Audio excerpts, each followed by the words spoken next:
instead of the front wheels. But that's the only noticeable difference. And, you've used a different equation to get to exactly the same answer. And aside from that, the cars are also expected to be about 30 kilograms lighter in 2026. And the FIA says that these are, quote unquote, the world's most efficient engines. So they have nearly 300% more battery available to them. But this is only because there will now be expected a 50-50 split between the traditional combustion engine and the battery engine.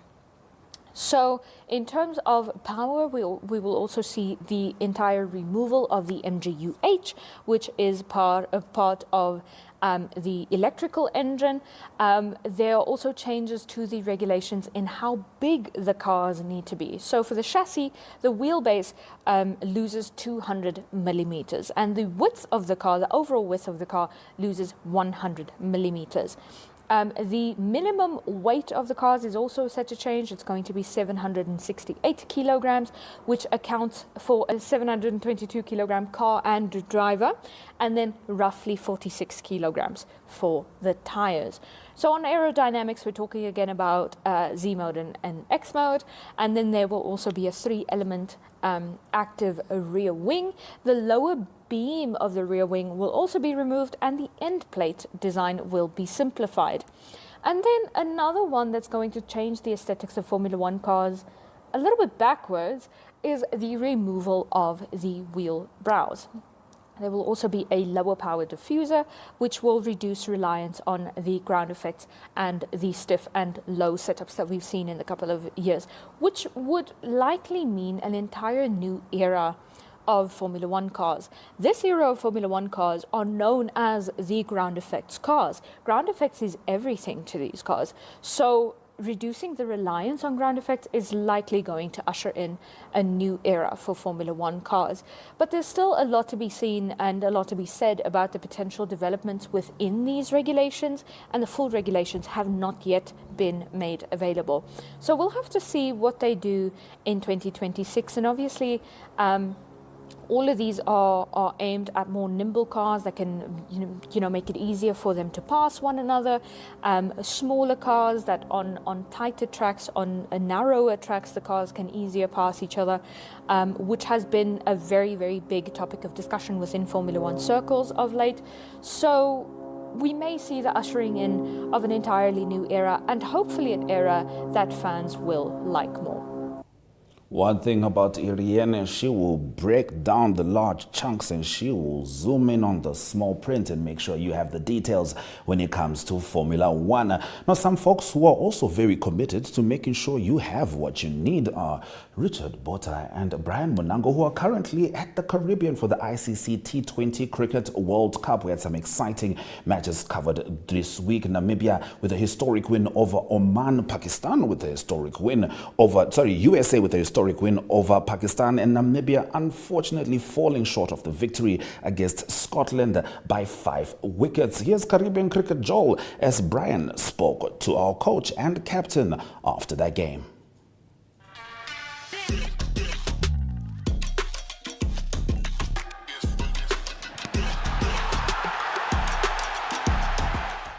Okay, guys, a hard pill to swallow against Scotland, a big game that we could have won and we lost. But we do catch up with the coach of the team, who just tells us more about what he thinks could have been done better and how the game went. And also the captain, Gerard Erasmus, who played a good game, but unfortunately the result didn't go our way. So please stay tuned for those interviews. A really tough game last night. It was almost a World Cup final for both sides, to associate teams in that group to make sure you get those 2 points. We made too many mistakes, poorly with the ball at stages, 3 overs going for more than 16 runs in those 3 overs. Our extras were completely, way too high. And then in the field, we were sloppy. Making those mistakes with only 156 on the board, teams will take it away, and very disappointing this morning. Started off the game really well compared to Oman. What do you think the team did better compared to Oman in the game against Scotland? No, it's just the way we played, especially in the middle, from over 6 to 16 especially. We were a lot more positive. Yes, we did lose wickets in the process, but we want to take the game forward when it comes to batting, and also on wickets like that where you can get bogged down a bit against slower bowlers. But yeah, I'm pleased that we managed to get to, and also the scoring rate in that middle period was really good to see. But in the back end, we lost too many wickets and we couldn't capitalize there. Okay, Coach, like you always know it, we can't be dwelling too much on the past. We focus on the next two big games that we have left. What do we expect from the team? What do you expect from the players with the two remaining games? Yeah, look, it's not going to get easier now. It is going to Antigua today, and you've got the two of the best teams in the world. So we've made it hard for ourselves. Not taking those points through from Scotland into the last two games, and then that saying of you never know what can happen then, it's just more difficult now. But if you look at England, they've got an interesting journey in this group now, playing Australia. If they lose there, they've got to come out aggressive against us and Oman. And if it doesn't come off on the day, then you can grab a couple of points there if it's your day. So we're going to stay positive. Two big games, historical games. The first time ever we're going to play against those teams in T20 cricket. And like you said, all in itself, I mean, two big games. So how much of an honor is it for our players to just take on the best teams in the world? Yeah, it's a privilege. Yeah. Losing that game last night, you've got to pinch yourself and say, we're still in a World Cup. We're still halfway through this World Cup. There's so much to play for. Like you say, playing against England and Australia in a World Cup, it's just something that you dream of. And we need to just, take that as a motivation. Okay, joined by Gerard Erasmus, captain of the Namibian Eagles. Gerard, tough game yesterday. Started off really well. What do you make of the team's performance against Scotland? Yeah, I felt we were ahead of the game for most parts of that game. Maybe felt that the batting innings, we could have put an extra finish on that innings to get 10 runs or so more. But in saying that, I felt there was a decent total for us to defend on that pitch. And we've seen throughout the tournament that being quite a tricky task, and really backed our bowlers to perform on that pitch and to restrict the Scottish team. But unfortunately, a little bit of off with our skill set in that particular circumstances, and perhaps in the field not, running head on into that pressure. So yeah, disappointed with that in the field. But yeah, there's more opportunities in this tournament to come back and show how we develop them. I mean, you see, T20 showed it's a fast-changing game. Anything can happen at any time. Australia and England are next two big games that we do have. First time facing these giants in the T20. What does that mean for the team and for yourself? You just face one of the best teams in the world. Yeah, we've played not 2 or 3 World Cups, and we've gotten that sense of belonging amongst these players and these big teams. And yeah, I think that goes a long way into believing you can win goes a long way into how you perform against those teams. And we've beaten Sri Lanka before, and we've ran it close against the likes of Pakistan and other Test nations. So it'd be very nice to see where our squad has gone over the last couple of years in terms of their roles and their development, and if more players in the squad can stand up and make big names for themselves. Okay, I had a good game yourself, 50 runs there. Just tell us about the experience and how you felt about that. Yeah, I felt I was quite on song on the day, and I needed that sort of performance to also believe in myself for the next couple of games. So that was great, but in a team sense, it doesn't really matter if you don't win. So yeah, it's still disappointing, to be honest. Okay, on the way to Antigua, last two games to look forward to. What do you think the team should do different this time to try and maybe nick out the result, or to just get a better result here?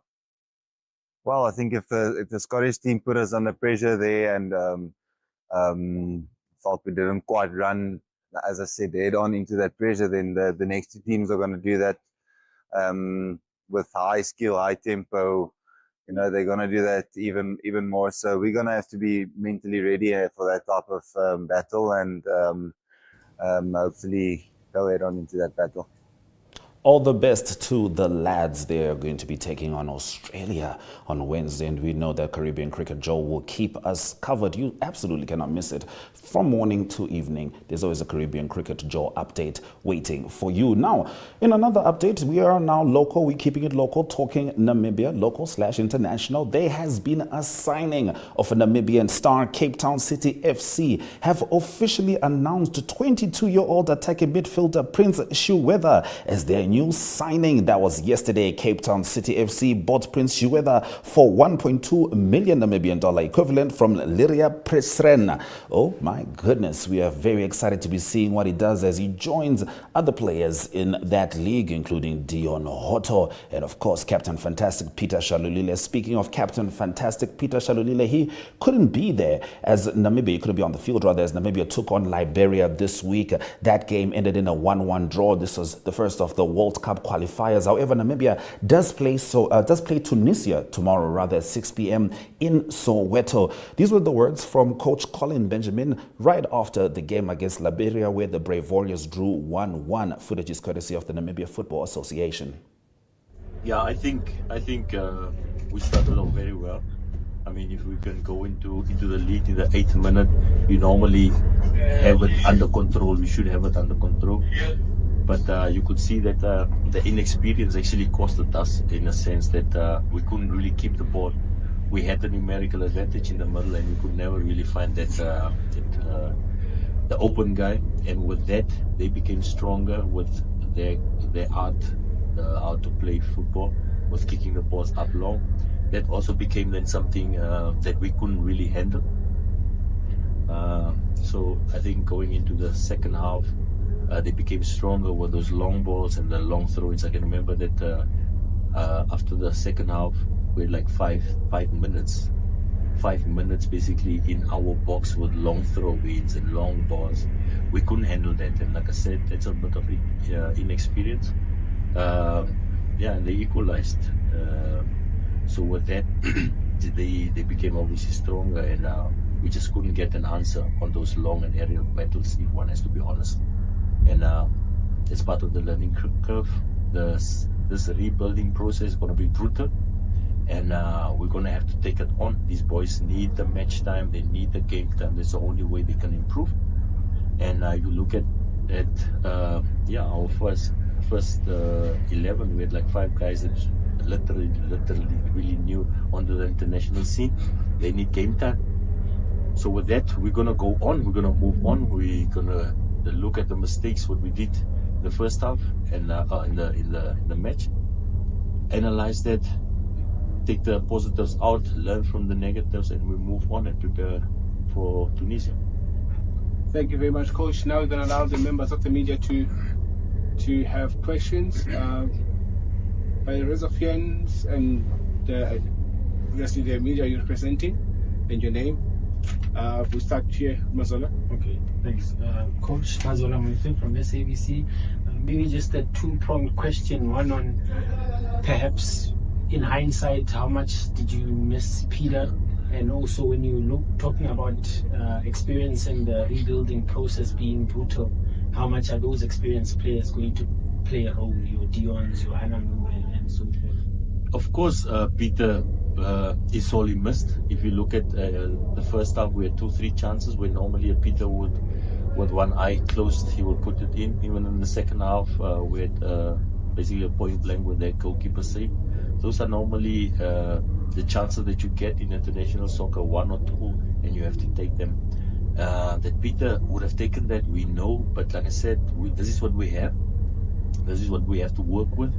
And I'm sure when our players, or that certain player or the two that was involved in those situations, if they get in similar situations again in future, they put it away because they've learned from the mistake.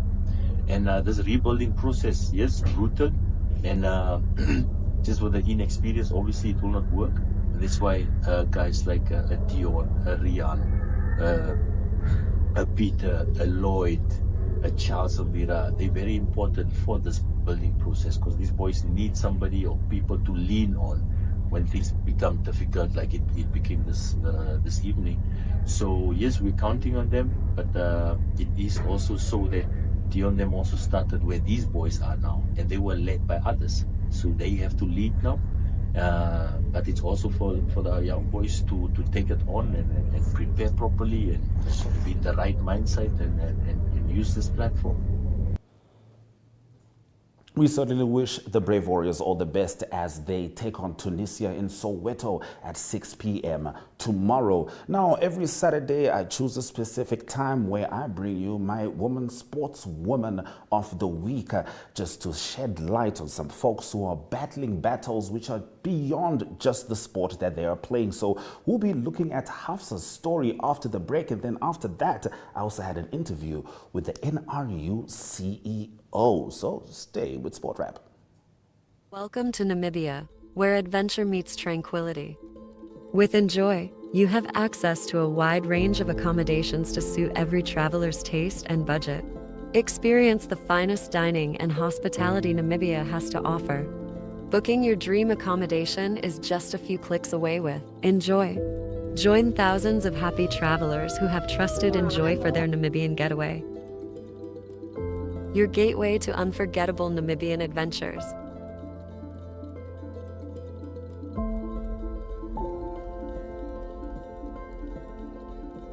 Visit us today at enjoy.my.na.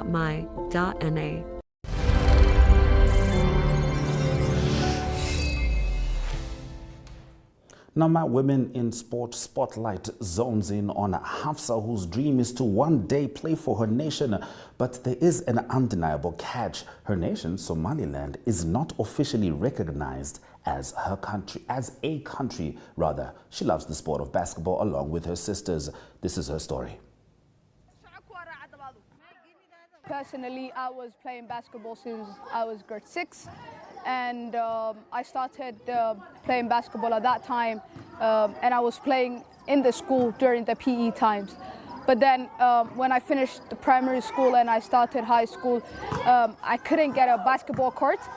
Of course, there was a basketball court in my high school, but it was not available for girls. You know, in our religions, we're being told that we cannot play. Girls are not supposed to be playing. Not only basketball, but any kind of sports. So in my school, they told us that we can't play, and there were PE lessons, like there were PE periods in that. But then it was the only boys who were playing football at the football, court. We went to that basketball court. We were few, like we were 8, 7 of us. But then afterwards, we started becoming bigger. We started, bringing other girls together, and now we're almost 30 girls playing in that basketball court under the name of the Hargeisa Basketball Girls. For me, basketball is a therapy because it's the only thing that I do when I'm not feeling myself. It shows me who I am. And does it not only do that to me, but it also does to all these young girls.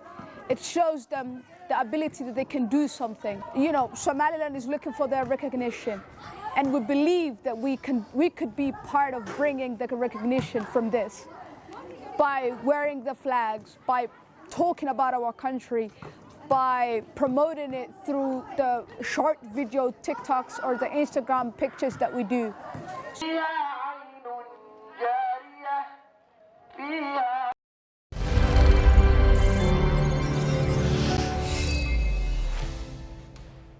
All right, let's swing back to the sport behind me, the sport we all love, rugby. This week, I sat down with NRU CEO John Haynes and I spoke about the Valvichas' upcoming fixtures against the Blue Bulls and Portugal, as well as their preparations for the Africa Cup. Enjoy.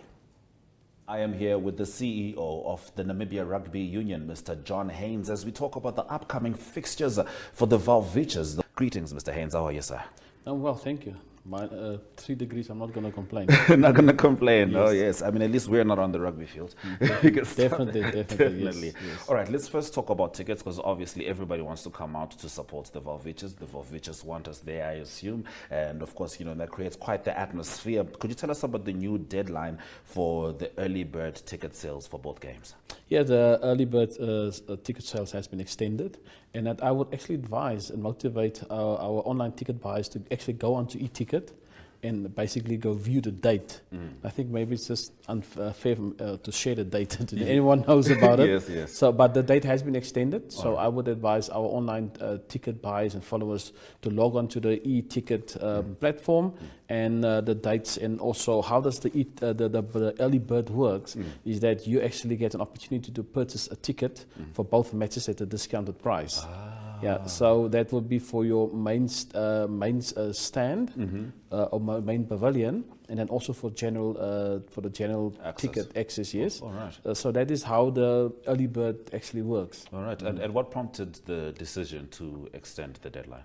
Well, I just think it's we also realized that was it long enough?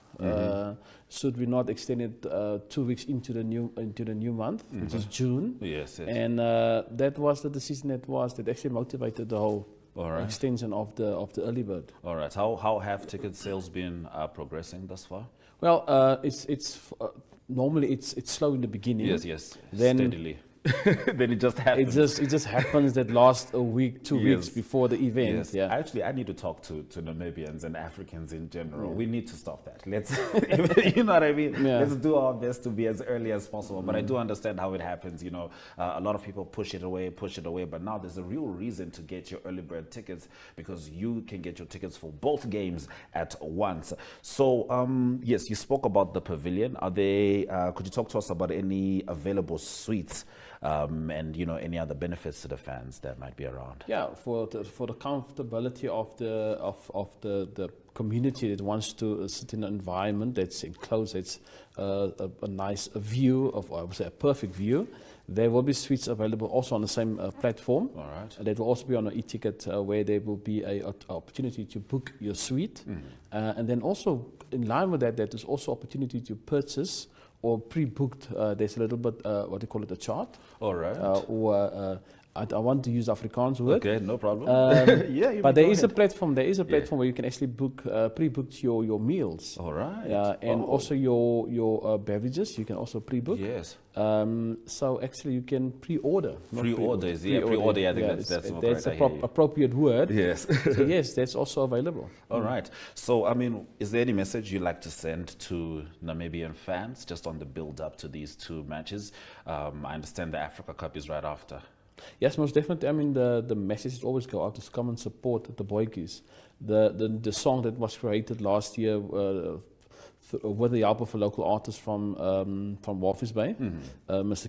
Kibudu. Yes. That will also be playing. So come and join us in the stands. Let's fill up the stadium. Yes. And support our Boykies on the 29th of June and then also the 13th of July. Yes, indeed. And how significant is it for Namibia to host its first home test match since August 2018?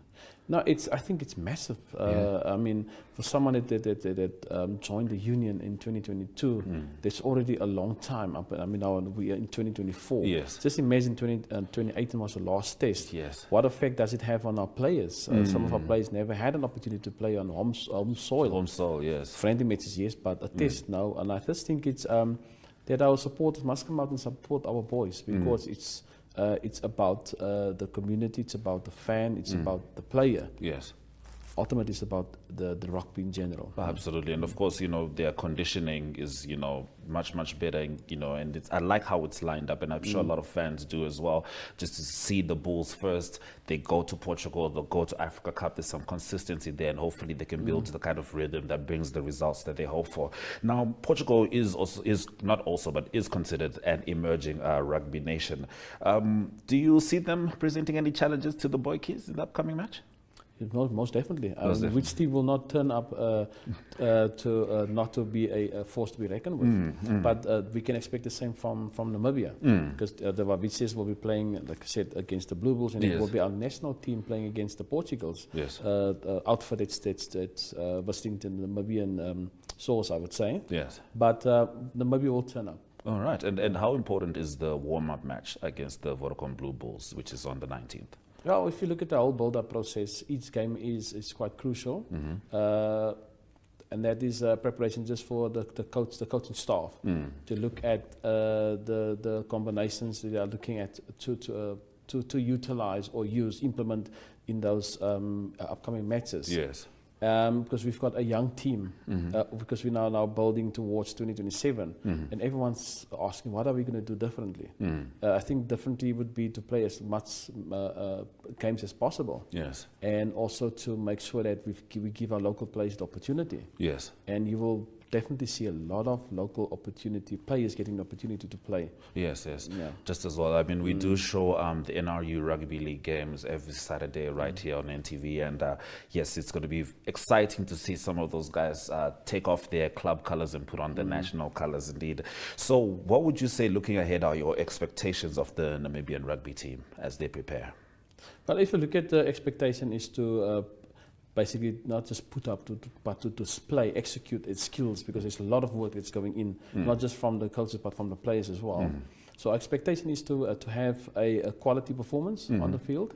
And I believe that if we as supporters, whether we are staff members, we support our boykies in the sense, boykies. Yeah. Exactly. Yeah. Yes. And we expect them to perform to the best of their ability.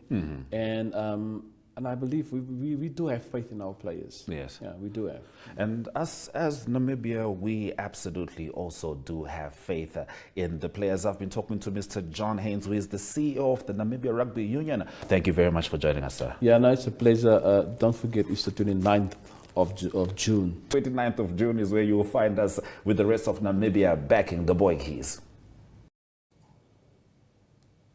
All right, so back in the boykies we shall. You have all the details. You have all the details. And remember, we're on oneup2.com, which means you can rewind. You don't have to miss anything. We are right here making sure you get all the action as you need it. Now, of course, I'm still buzzing over knowing that Iga Swiatek just took the Roland Garros, but that got me excited about something else that's coming, which is Carlos Alcaraz in the final. This was him after his last game.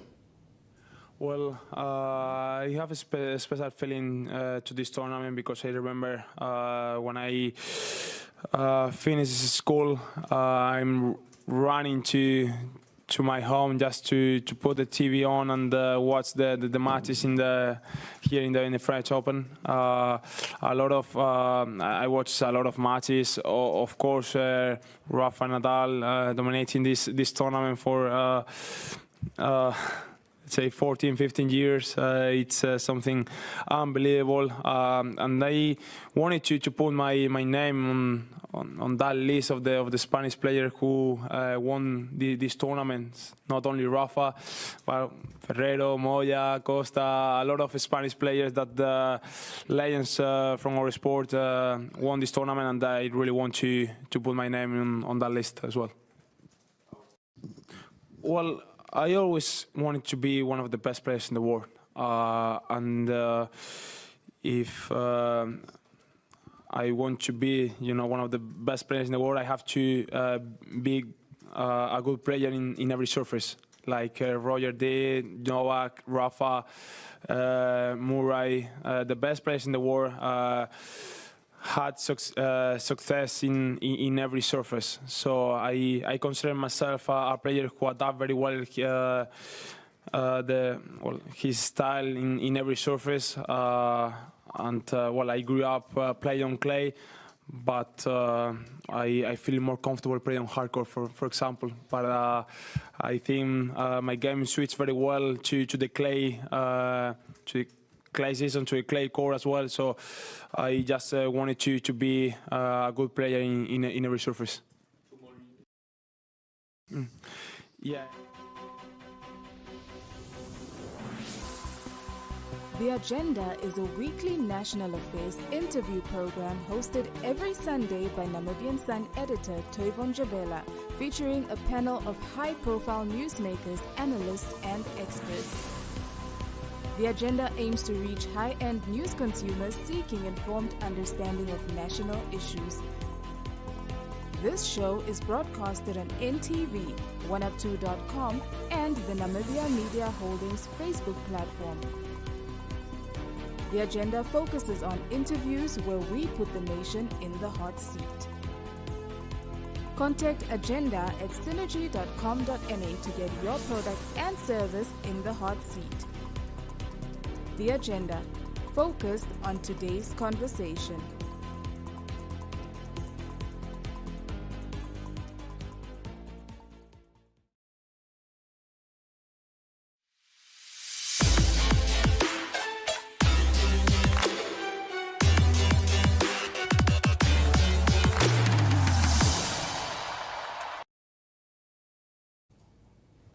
Welcome to the wrap-up show as we take you through the very latest sports relating to Namibia. And on Sunday Drop, we give you a little touch of whatever's happening around the world. Tomorrow, we start off with where we started off this morning, NSSR Rugby League, the only game that was played this weekend, Vindhoek Gymnasium versus Pro Ed. These are the highlights.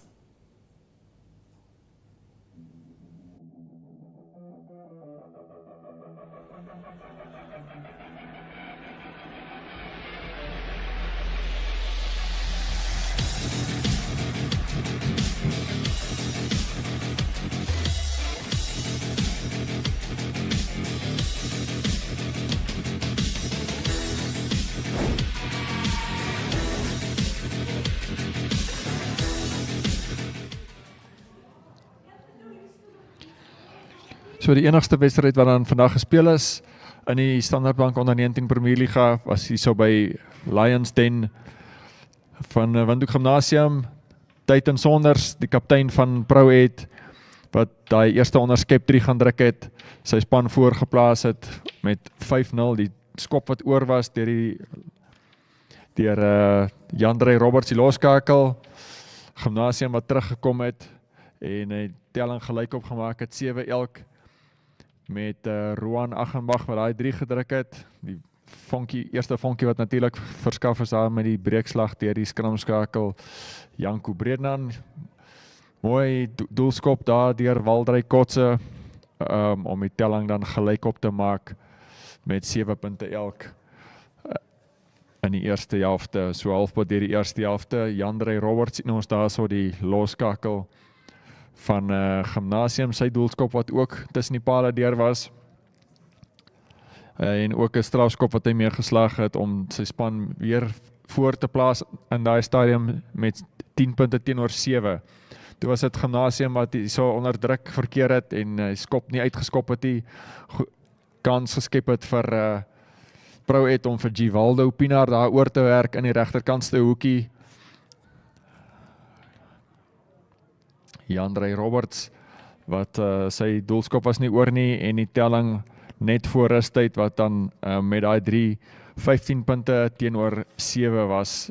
Pro Ed wat daar so die voortou neem teen die verwagtinge in teen Windhoek Gymnasium hier so op die koue Saterdagoggend. Toe was dit Gymnasium se nommer 9 Janko Breednan wat self 3 gaan druk het. En ja, goeie breekslag van hom agter 'n loskram om die 3 te gaan druk. En toe Jan Ry van Sail die heel agter wat die kort aangee daar vat by Breednan na die voorspelers se goeie werk. En dit was dan die deurslaggewend om vir Gymnasium die voortou te besorg. Gymnasium wat in die laaste klompie minute ook nog moes vasgebyt het. Paar goeie aanvalle van Pro Ed af wat hulle nie kon afrond nie. Pro Ed wat ook hier en daar hulle kanse gehad het. Hier so Mark Holloway wat hier sterk deurgekom het. En probeer sy aangee wegkry het. Hier so was dit Gimnasium wat vir Proed daar betrap het in hulle eie gebied. En so byna nog 'n 3 wat Gimnasium gedruk het, die ene wat nie toegeken is nie. Die telling te staan op 20-15. Gimnasium wat dit wel reg kry om hierdie ene te red uit die vuur uit. Proed wat dinge vir hulle moeilik gemaak het vandag. En so volpunte vir Gimnasium en Proed wat dan 'n bonuspunt vat vir die verloor met 10 punte of minder. Dit dan eers al, dit was 'n lekker wedstryd gewees. Tot 'n volgende keer. So that was your full-time score. Vindhoek Gymnasium getting it done with just a try ahead. Pro-Ed was leading in the first half. They could have managed to keep that going, but tightly contested as expected. Let's see what it means for the NSSR rugby log. All right, so Gymnasium sits at the top, sitting very pretty. That's on 36 points, followed by Windhoek High School and Tsumeb Gymnasium. Keep in mind the amount of games played. They are currently on 18 points. El Natan and Pro-Ed Academy are sitting on 4th and 5th with 12 points each. VAP and Moria, just 1 point separating them at 6th and 7th. And Walvish Bay Preferred School is still on 6 points and certainly hoping to change their fortunes as the NSSR Rugby League continues. So that was our NSSR Rugby League game, but we also got into some NRU rugby action, and my oh my, we had a clash of titans, Wanderers versus UNAM.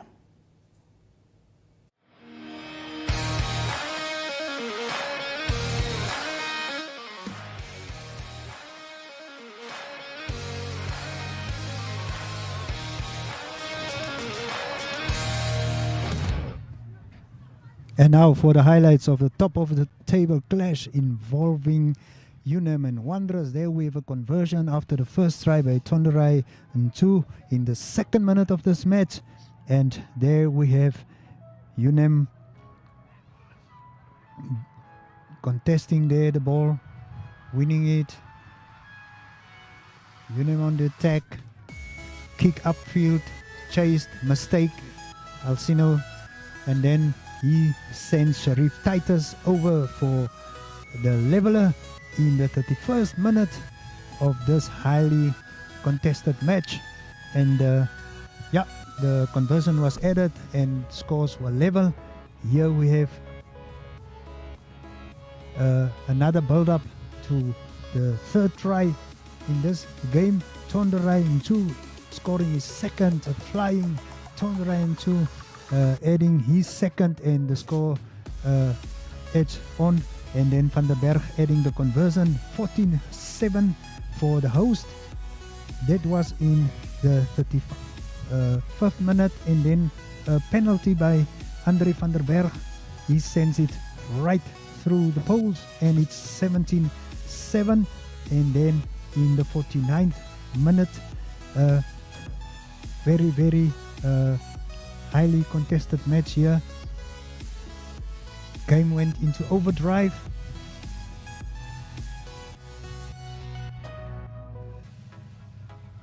Some more action, and there we have a good pass, let off there, good stuff, and halftime score 17-7 in favor of the host Wanderers.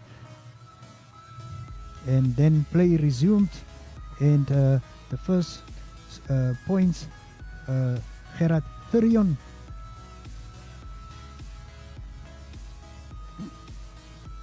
And then, UNAM celebrating, scoring the first try in the 2nd half, and then a penalty missed.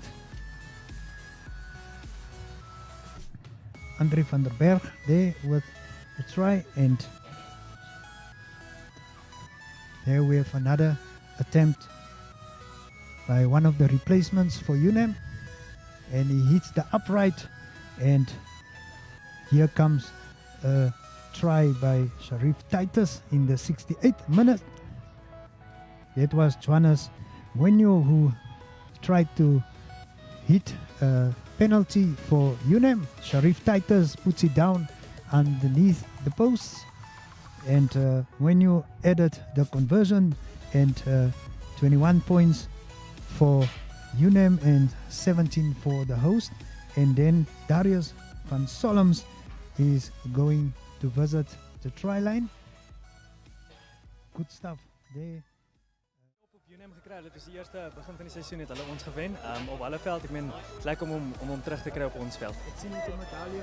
Ja, hierdie enetjie dra ek al 2 weke. Ek het hom by Robert gekry daai kant, ek dra hom, maar ek dra hom met trots. Ek meen, dit is maar rugby, daar gaan altyd beserings wees. 'n Wedstryd wat behoorlik wipplank gery het. Wat wil jy vir jou opponente sê? Ja, ek moet sê well done UNAM.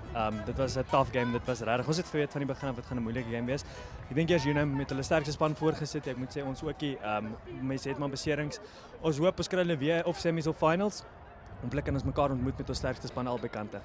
Julle is 'n top van die log. Hoe voel jy daaroor? Baie trots. Ek dink dit was harde werk, veral oor ons eerste game verloor het, soos ek gesê het begin van die seisoen. Ek ben om van daar af te klim en te bou. Ek dink ons het regtig goed gedoen en ek dink vandag het dit gewys op kere dat ons regtig as 'n span kan saamspeel, maar net weer eens UNAM, hulle het briljant gedoen, hulle het regtig ons vandag moeilik gemaak. 'n Skepskop wen dit vir julle. Hoe voel jy daaroor? Is nie hoe ek wil wen nie, maar wen is 'n wen. So ek is regtig trots op my loskakel wat die composure gehad het om dit te gaan doen. Ek meen dit was iets wat ons geoefen het hierdie week. So is lekker om dit te kan sien op die veld deurkom. Sê want hoe vanaf vir julle? Ja, volgende game, ons het eers af volgende game cruise. Dis nog 'n moeilike enetjie. So ons moet maar regroup, beserings uitsort wat daar is, en werk aan dit wat ons fout gedoen het vandag. Baie dankie en sterkte voor. Oh yes, and there we have the full-time score of a very high-intensity match, and that concludes business for today. Wanderers holding on to their top slot at the top of the Premier League. Hallo Namibia, ons is by die kus en ons is lid. By die Easter Sharks. Okay. Okay, so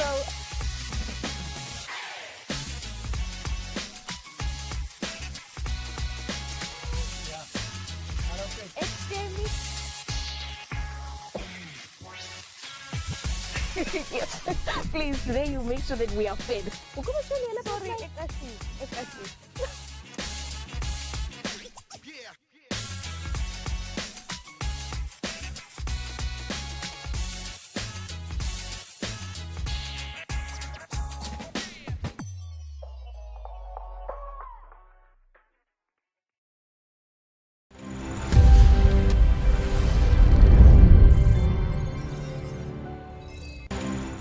All right, so before we continue with the NRU Premier League, the Reserve League was also in action. Let's talk about the Grootfontein Reserve team versus United.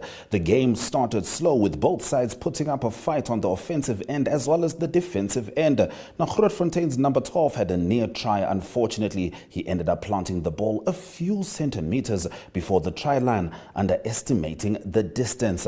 Now, United remained extremely persistent with their defense, not giving their challengers any chance. Grootfontein finally broke through the United defense as Vix scored their first try and only try through a tough tussle. Now, just moments after United managed to take the lead with the NR18 overpowering the Grootfontein front line. Now, that's the number 18, that is, rather. Now, the halftime score ended with United taking the lead with a try as well as a goal kick. In the Premier Team, it was Grootfontein Premier Team losing 2015 to United, and Grootfontein second team lost 15-3 to United. An exciting game that also took place. While we wait to check out what happened at the coast between Dolphin and Rehoboth, newsflash, someone got their first win. Let's have a look at the NRU rugby log as it currently stands. I'm very, very curious because this morning it was looking a little sketchy. When I say sketchy, I mean UNAM and Wanderers were on the same point. That is no longer the case. Wanderers taking a defined lead at the top. This is with 42 points, having played 9 games. That 9th game was against Wanderers. Wanderers was against UNAM. 39 points is where FNB UNAM is right now. Third is FNB Kudu sitting on 32 points after playing 9 games. Rio Falcon is sitting on 25 points at number 4. And number 5 is Trusco United with 24 points. FNB Grootfontein, 24 points. So, they didn't manage to create any kind of deadlock there, but they will certainly need one in the next game. FNB Rehoboth is sitting on 7th with 16 points.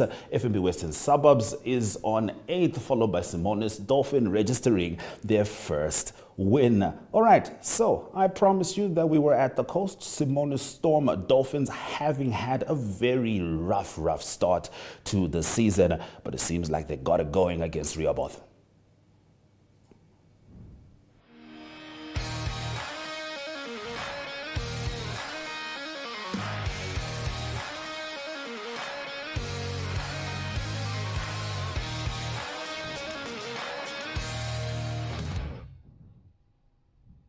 Dit is Dolphins wat dan die eerste punt op die tellbord sit en met 'n straf 3 en hier lê hulle toe weer aanpalle toe en hulle loop toe voor met 12 punte teenoor geen punte van Rehoboth en daar trek Dolphins weer en hulle gaan plant die bal daar in die hoekie neer en dit is al middige 12 punte dan teenoor geen punte vir Dolphins. Dit was Besser wat daar in die hoek oorgeduik het en hier kry Van Zyl die bal en Van Zyl stuur vir Van Rooyen daar in 'n klein gaping en Van Rooyen is daar regtig deur 'n mes deur botter en hy gaan plant hom daar onder die pale waar Dolphins dan voorloop met 17 punte en daar was 'n steekskoppie gegee.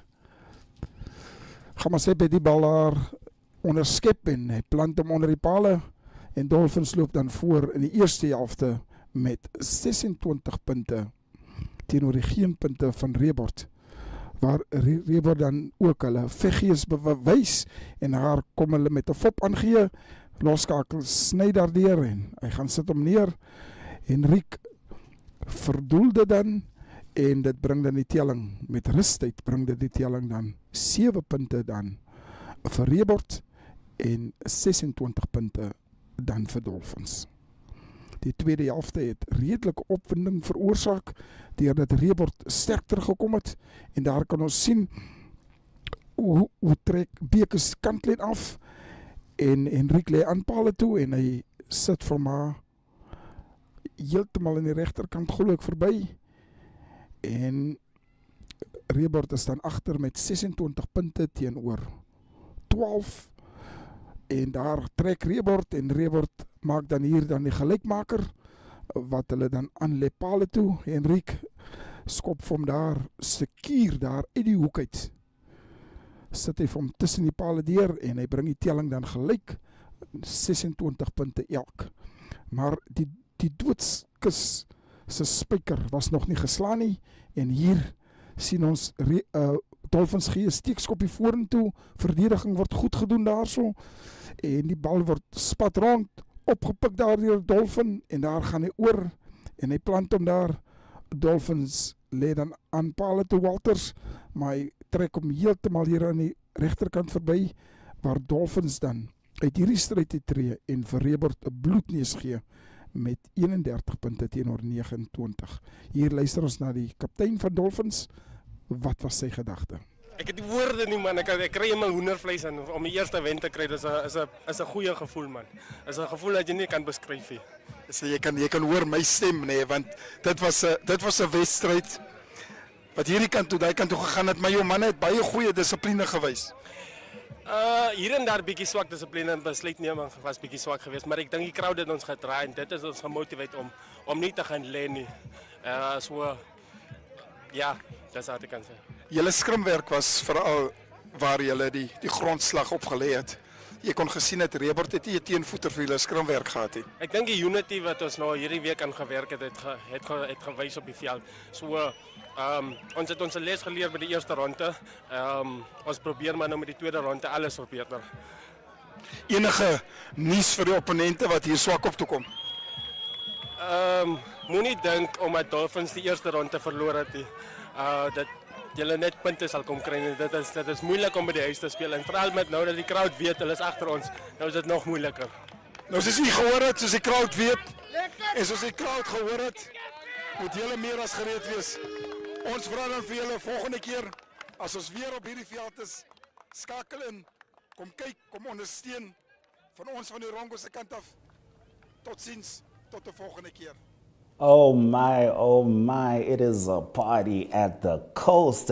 Simone Storm Dolphins finally getting their first win of the season. And all I can say is swim, Dolphins, swim. You can certainly turn the season around. Let's have one more flash of the NRU log as it stands. Wanderers on top, followed by UNAM and Kudus. That deadlock was broken today. Wanderers and UNAM started the day at the same points, but Wanderers winning that game against UNAM and thus sitting on 42 points with UNAM's 39. So Kudus are third, Rio Falcons sitting on fourth, Trasco United on fifth, followed by Grootfontein sitting on sixth. Seventh is FNB Rehoboth, eighth is FNB Western Suburbs, just about 4 points separating those two. And Simone Storm Dolphin managing to register their very first win. I mean, you got to love that. I mean, when it comes to celebrating, I have to say that certain moments are higher than others, and some people may feel like, you know, they call the celebration police, where they feel like you are doing too much as if you have actually won the championship. But what you will come to understand when it comes to sport is that a little energy goes a long way, and this could be the meaning of new things. Right now, let's talk about basketball. There was some high school basketball. The Namibia Basketball Association had some games today, and we have this compilation. Ashley Linda, DHPS under 19, who led her team in points. First of all, let's talk about the results. DHPS under 19 girls 74, beating Windhoek International girls 25. DHPS boys 78, Emmanuel Shafidi 44. Ashley Linda is going to be in this video. She's the under 19 team captain, and she scored the most points, 29 points. She's definitely going to be happy about that. Coach Linda Melusi, who's the head coach of DHPS under 19 boys and girls, also talks about their journey in the season. And then Wiz coach Tawanda talks about how the league has been and how his team played today. Today's game was quite interesting. This was the first time Phoenix didn't really score in the first 5 minutes of the game. We struggled a bit because we were still getting used to it. It's been a while since we've played the high school league, but I enjoy being back per se, and I hope this year there'll be more competition for the females. And my team Phoenix, we are making sure that we're not gonna lose our title this year, because it's also my last year playing for under 19. In this game, we focused on our defense, because without defense, there's no offense. And I would like to say thank you to my teammates, because they allowed me to score more. And I'm proud of my teammates, because some of them are under 16 and under 14. So yeah, today's game was quite fun, and I hope the games continue like this. Thank you. My name is Melusi Linda. I'm the DHPS basketball coach. We started the league, and so far it's going well. It's unfortunate that all teams can't be available because of different school timetables and exams and all that. But so far so good. It's Coach Tawanda from Wiz. The league so far, I mean, we obviously started a bit late, but so far it's running well, and I see a lot of potential for the development of our players. We're still going to continue working and push the girls so that they do better next time. We are hoping we make the playoffs and finals and probably meet them again, and hopefully we do something different. All right, let's swing over to athletics. Our Golden Girls were at it again at the Commerce Senior Athletics Championships.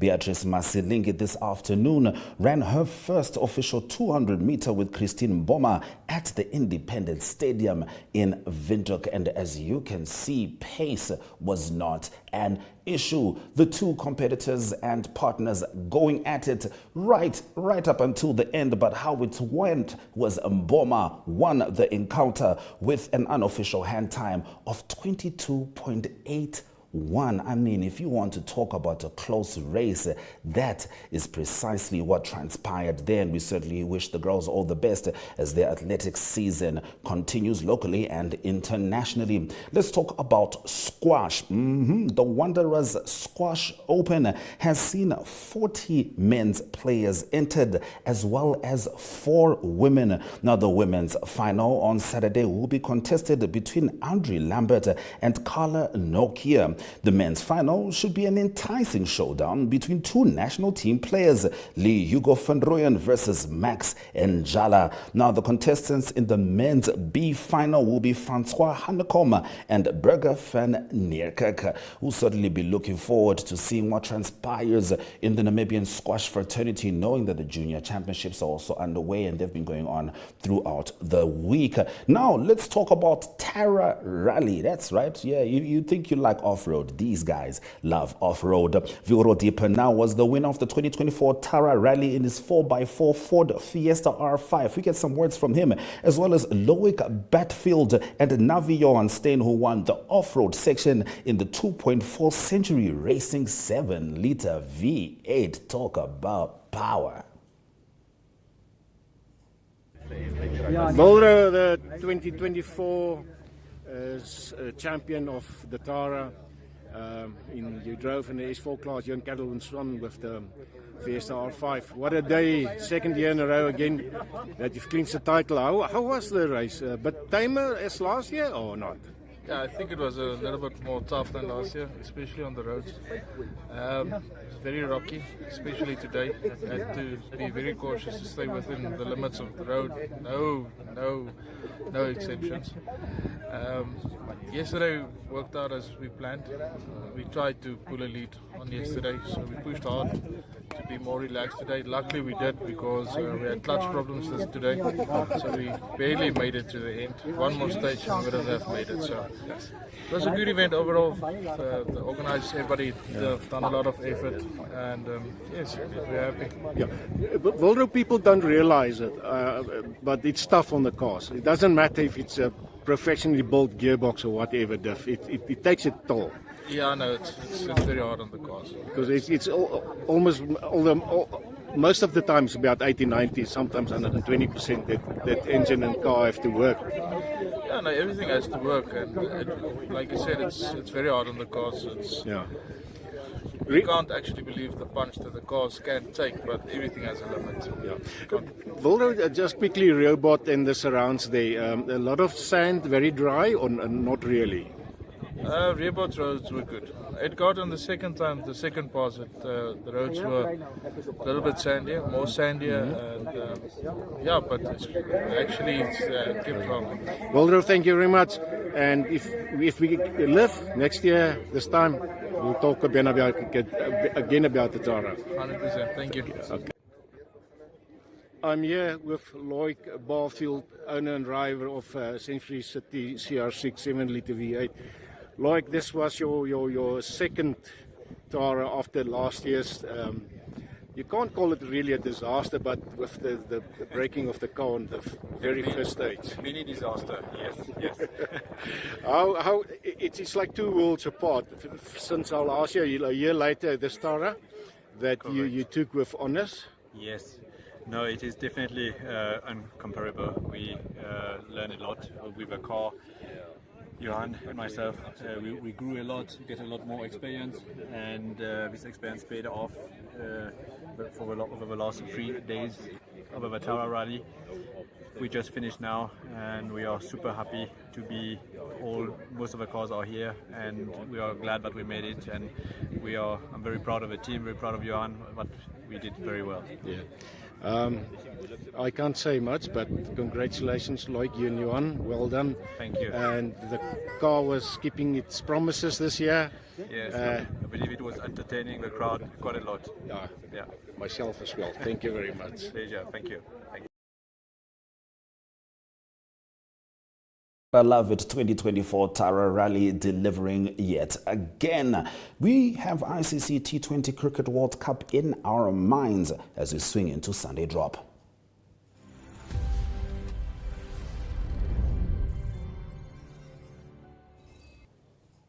Now, the clash that has been the biggest, quickest selling and most anticipated match of every multilateral cricket tournament.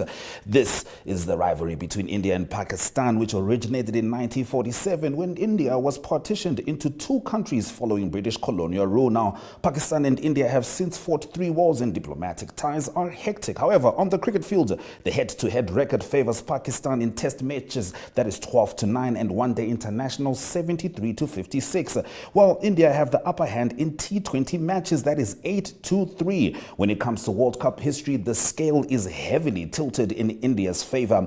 Pakistan have never beaten India in the ICC ODI World Cup in their 8 meetings and have only once won in their 7 encounters in the T20 Cricket World Cup. And as you know, throughout the week, Caribbean Cricket Joe will make sure that you have the rest of that. We won't call it the remnants, we'll call it the special flavors that come out after the game when we get to know what everybody's thinking. Brian Mnango and Richard Bota will make sure that we stay abreast. So do not miss Caribbean Cricket Joe throughout the week, as we also cover that game against India and Pakistan. We love a huge rivalry. That has been Sport Wrap-Up Show with Ashwin Mbedi. It's been an absolute pleasure. Same time, same place next week.